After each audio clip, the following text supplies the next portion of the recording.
Hi, I'm Steve Adubato. You know that, but more importantly, let me introduce America's marketing motivator. She is Kathy McAfee, and she's very enterprising, and she talks to us about branding and interviewing techniques and do's and don'ts. And by the way, you were saying to me before we get in here, you wanted to talk about a certain thing. Now just say it on the air. What do you want to talk about? Okay, excellent. Well, today I wanted to talk about the power of your voice and the power of your body language in influencing others, whether that's influencing during a job interview or influencing when you're pitching an idea to the boss. But how can you leverage your voice and your body to present yourself and your ideas more powerfully? 1 second. Leverage. By the way, log on the information. Kathy's website's got great stuff. Check it out. Thank you. What do you mean leverage your voice? Well, use your voice, Steve, just like you're using it right now, because what people focus so much on words, the specific words we either choose to write about or speak because we want to sound intelligent, but then they don't realize the full, what I'm going to call the vocal dashboard that you have available to you. For example, I like to think there are 5 dials on your vocal dashboard. You have the tone, which is your pitch, high pitch or low pitch, and we all have a range. Okay, sometimes if we're a singer, we have a really big range, but all of us have a range. Right. Okay, you have your tempo. Are you a fast talker or a slow talker? Guess what? You can speed it up and you can slow it down. In the Northeast, we tend to speak a little quicker. Faster? I was doing a seminar in Alabama one time, and they asked me to slow down, and I said, how much slower can I? And I realized I do speak very quickly. Yeah, particularly in presentations, you want to slow it down 20%, 25%. That versus your normal conversational speed. So you have tone, you have tempo, you have timbre, which is the quality of your voice. Timbre? Timbre. So that is... Deep? Well, timbre, do you speak clear as a bell? When you say the word important, do you hear the T or not? What about the mumblers? The mumblers, yeah, they're at a whole different level. Okay, I'm sorry, because there's some of my people come in and I go, what? Right, so... Is that a timbre issue? I think in some cases it is a timbre.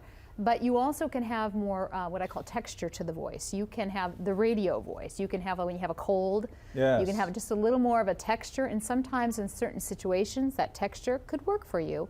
But sometimes you want to be as clear as a bell. So that is your timbre knob on your vocal dashboard. And then the last one is volume. So there's times I'm going to want to raise my voice and times I want to lower my voice. And then my very favorite button, Steve. You ready? On the vocal dashboard. Your favorite button. The mute button. Are you telling me to shut up? No, I'm telling you to know that sometimes silence is very powerful, and you know that. Listen, I'm a student of communication, always trying to learn more, and I'm obsessed by this silence issue. There are some people, you know who you are, some family members, you should find the mute button quick. Find the mute button. But here's the thing, why is silence so powerful? I think it's because it creates space. It creates, actually it heightens interest. If you're giving a presentation, for example, and you choose to put some space between your thoughts, you're going to actually engage your audience more versus just filling all the spaces. And guess what you fill them with? Sure. Ums and ahs and comfort words that make us look not so, confident. So if we can have a thought and then... Can I give you, for instance, tell me if it works? Yes, please. I look at the camera and I say, listen, the next thing I'm about to tell you is absolutely going to change your life, and here it is. So they're waiting for it. Right, exactly. They're waiting for it. Now I have nothing, by the way. I just want to set that up. But that's what is that what you mean? Absolutely. But doesn't Absolutely. That, some people, when I do full disclosure, I do some coaching and training on presentation skills, and some clients will be like, "Oh, that feels so unnatural," and I'll say, "Really? It's just because you haven't done it before." Right. You have to practice it. So you call it pregnant pause, strategic pausing. I mean, answering questions. Are you going to ramble off the answer right away? No, you're going to pause, think about it, think about what the real question is, and then answer. So just knowing that you have that on your vocal dashboard, that you can leverage it to be more powerful and more influential. Talk to me about women. One of my colleagues, Pat Cushon at Seton Hall University, professor of gender communication. She's excellent. Calls it upspeak. Women, you call it...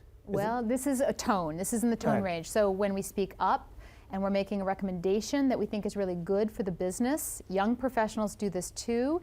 And it's almost a Valley Girl, Canadians do this too apparently. They end up on their sentences, and what ends up happening is they create doubt in what they're saying.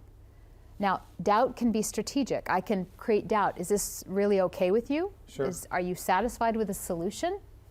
If you did my vocal range, you'll notice I ended up. You're asking me a question, or you're making a statement? Exactly. Well, I can work with both, right? Okay. So By the way, go ahead. I'm sorry for interrupting while we're talking about all these things, but my producer's saying you have to move to the nonverbals. Finish that last point. Okay. Finish that last point. So what we need to do is learn that listen for when we're going up, know when we're making a statement. So this is a question, this is a statement, and my very favorite for women in particular is learn how to use the command tonality. Learn how to go low and slow.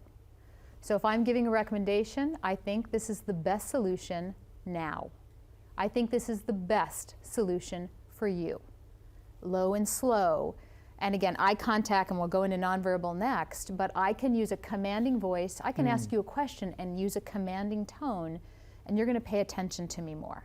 Nonverbals. Nonverbals. 55% of the communication that you're receiving from me, and look at my hands Sure. are moving, my eye contact, my posture is all nonverbal. And yet some of us just flail away or look down at the carpet, and that kills our credibility and our influence. Someone says, devil's advocate, why Yes. can't you just pay attention to what I'm saying? Why do you get caught up in what my shoulders are doing, my eyes are doing, and my hands are doing? Why can't you just pay attention? Because what I have to say is so important. You say?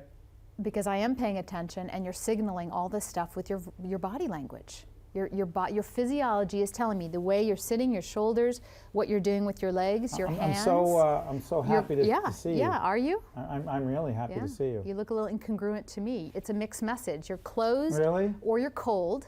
I'm excited about what you're saying. Yeah, your head is nodding.